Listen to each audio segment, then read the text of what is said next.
Су ресурстары маркетинг жауапкершілігі шектеулі серіктестігінің кәріз жүйелеріне қызмет көрсету бөлімінің қызметкерлері Шымкент қаласының көпқабатты үйлерінің жанындағы құдықтарды жоспарлы тазалау жүргізеді. Өкінішке орай көпқабатты үйлердің барлық тұрғындары кәріздің мақсатына сай пайдаланбайды. Құдықтарға орнатылған арнайы қоқыс жинағыштарға тұрмыстық қалдықтардың алуан түрлері кіреді. Олардың орны дәретханада емес, қоқыс контейнерінде болады. Мұндай торларды орнату әрине өте пайдалы. Оларды қоқыс көп болады деп ойламаппын.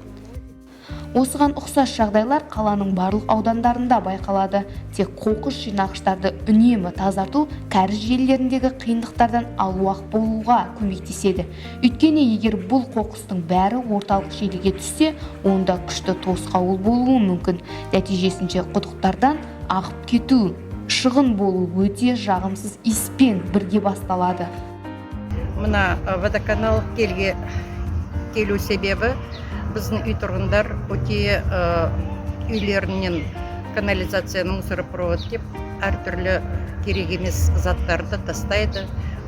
Тряпка, баланың памперсы, тағы бөтен басқалар тамақтарын құйып тастайды. Соған сетка қайта-қайта толып қалады. Результат оның мына үй тұрғындар канализация дұрыс істемей қалады. Айтатыным үлкен рахметіні водоканалдағы балаларға, мына Нұрханға уақытылы келіп, осы барлық жұмысын атқарып, тазалап келеді. Тұрмыстық қоқысты кәрізге тастау жалғыз мәселе емес. Малды сойғаннан кейін ұсақ жеке мал сою пункттерінен қан мен ішек төгіледі. Бұл Шымкенттің тазарту қондырғылары кешенінің жұмысына кері әсерін тигізеді.